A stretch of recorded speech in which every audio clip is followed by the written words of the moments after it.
Okay, great question. So two things really, if I may. One, get out of your office more, right? Because we're not coming to you as much these days. I can Google you from the toilet, right? And I'm doing that because I don't want to take my iPad in, but you know what I mean. But we can find you because we're savvier buyers. So if you're sitting at your desk waiting for us to come to you, or waiting us to phone you, or it's not happening. You've got to get out, and we've got to get a little bit old school on this stuff, because all of this technology, as brilliant as it is, can make us lazy in some of the behaviours daily. So to me, this is the stuff that connects people. Events like this connects communities.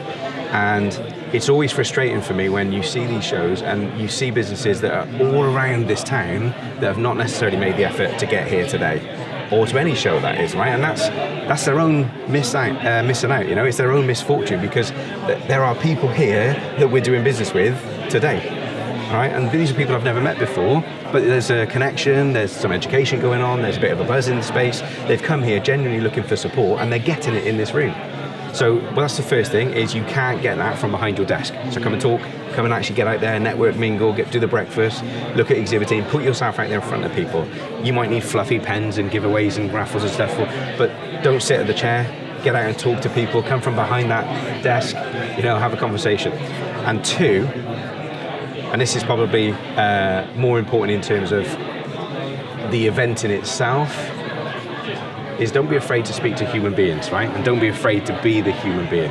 Because networking, business shows, events, you can hear the buzz in the background, hopefully, right? There are lots of people having lots of conversations and lots of connections being made, but I can, without pointing to names, I can see a couple of people sat down behind their stands on their mobile phones.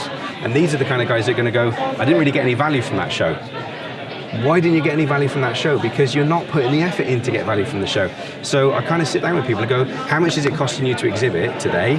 And what would you need to get in return on that investment in terms of new customers, new products, and all that sort of stuff? What would that look like? Well, it's not really about that, it's about awareness. Love that, awareness is great, but you can't pay your mortgage with awareness. All right, so get off your phones, stand up, communicate with people, mingle, and have some fun, and smile, and just enjoy it. Because that's what these events are for, is connecting businesses and communities together and people together. So, yeah, can't rate it highly enough.